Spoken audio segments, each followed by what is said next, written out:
What up, everybody? It's your boy Banco Boxing. Hey, I'm in this thing. Yeah, man. Yeah. Shout out to all the real boxing fans. But hey, man, on the real though, you know, guys, last night you saw Terence Crawford, #1 pound for pound fighter in the world, stop Kell Brooks in the 4th round, man. Dramatic fashion. Look, I got an article right here that says, nobody has ever done that to me. Kell Brooks well beaten by Terence Crawford. And that is what Kell Brooks said after the fight. I'm gonna see if I can find some from this to see what he said. Fight was competitive in the beginning. Pretty much Kell was holding his ground, thinking, getting his 1-2 off, even lumped up Terence's eye a little bit. Terence even said after the fight, he had a slow start because, you know, he's having issues finding his range and getting into his rhythm. But then he saw something. He figured him out, switched to southpaw, and the rest is history. And he caught him with a perfectly timed right hand, and that sent, you know, Brook wobbling to the ropes. And you seen Terence was trying to finish him there. The ref stepped in over there because basically counted as a knockdown. And the second one happened. Terence pounced on him in the corner. Very patient, landed the right hand again.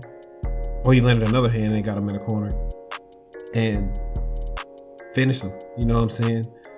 And this dude's the best welterweight in the division, hands down to me. It's because of, like, Terence Crawford has a lot of parallels with Roy Jones Jr.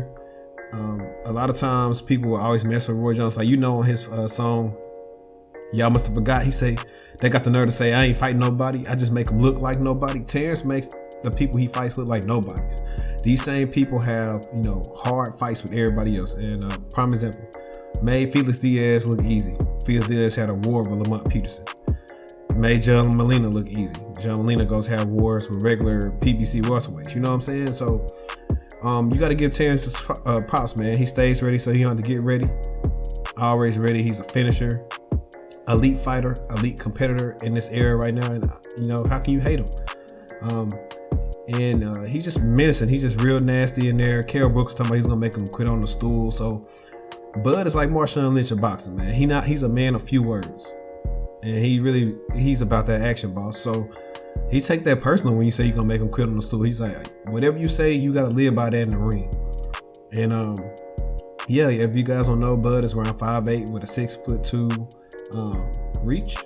Kell Brooks, unfortunately, was 5'9" with a 5'9" reach. So you see who had the advantage there. So Bud was trying to dictate the distance, and he said, you know, Kell didn't fight good in mid-range, and he didn't. Bud was going to the bodies, and that slowed Kell down a little bit, and the rest is history, man. So you see why these boys don't really want to fight Bud. Even Bob Arum said after the fight, hey, Errol Spence will find any way not to fight Bud. Bud mentioned before, you know, this fight was announced that they almost had the fight done with Manny Pacquiao, and Bob Arum also confirmed that. It was going to be in Qatar, but they couldn't pretty much guarantee everybody's safety when the COVID, you know, outbreak happened. So that's pretty much what happened in that fight. So this is a smart maneuver by Bud if he's going ahead and try to snatch that belt from Manny Pacquiao, let Manny Pacquiao retire, and that way, you know, Errol Spence cannot say he the A side, because if they both have a belt and he got to win over Manny Pacquiao, who really the A side? It's really Bud. But I mean, you know what it is. Neither one of them are big pay-per-view stars right now, and yeah, that's pretty much it when it comes to that. But let me touch on Kell Brooks. To me, I never felt like Kell Brooks was that good of a welterweight, and I know people try to say he was good based on his performance against Triple G, but Triple G was never good to me. He was always overrated. He didn't fight a lot of athletic people. You saw, you know, once he fought Danny Jacobs, he had issues with Danny Jacobs, and Danny Jacobs ain't the best middleweight. But still gotta give hats off to Triple G because he's a risk taker and he will go out on his shield. I will say he was fresher against Terence Crawford than Errol Spence. For the people who try to compare the fights, Errol Spence struggled more with a broke down Brook than Terence Crawford with this finely tuned Brook. And y'all gonna say, well, what do you mean, blah, blah, blah, this and that? Errol beat him first. Errol beat Kell Brooks coming off, moving from 2 weight classes and off a broken orbital bone. What you expect to happen? And that fight almost went 12. So you guys can save it. Y'all moving the goalposts. These same people were saying that that Bud was ducking Kell Brooks, and that never was the case, man. Why would a champion need to duck a challenger? He want all the smoke. Before he got to 147, he said, I want to fight all y'all. The welterweight said, get a belt and we'll fight you. He got a belt and they still ain't fought him. So you guys really can't make too many more excuses for all these guys, man. They just don't. It's two things. They don't want to fight Bud, and the other side of the street that Errol Spence made up, they're not too confident if they would beat Bud. Yeah, you can say they're fleecing Errol out, but at the same time, this fight makes money regardless. And Al Heyman's supposed to be about that green. This fight is way bigger than Wilder and Fury. So hopefully this is not marination go wrong. Hopefully Danny Garcia does not win the Errol Spence fight. Because if it do, then this fight lost its luster. Nobody cares about it anymore. But I would love to see Bud in there. That's what you guys also need to realize. This was Bud's last fight on his contract with Top Rank. Now, we know it's kind of finicky getting out those contracts with Bob.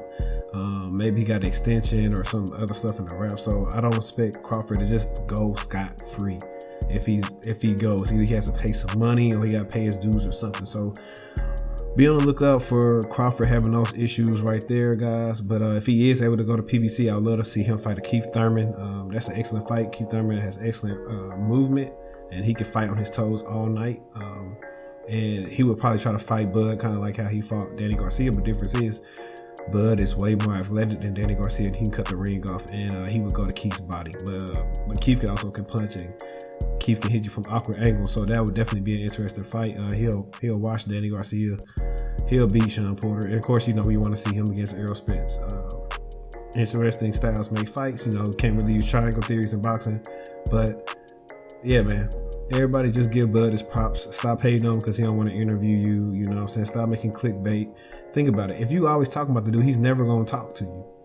So, I mean, I guess your thing is that you can, like Andre Ward said, these dudes figured that they can say whatever they want on YouTube and make money from it, and that's all they doing, man. But be careful about these dudes y'all riding behind on this YouTube stuff, man. This stuff is crazy. Some of these fighters will run up on you for real. And yeah, Bud don't talk a lot. He's a man of few words. He'll probably run up on you. Oh, what you were saying on YouTube? You know what I'm saying? He be having these people shook, man. So y'all know what it is, man. Appreciate y'all. If y'all made it this far and y'all like what I said in the video, make sure you hit the subscribe button. It's your boy Banco Boxing. I'm out.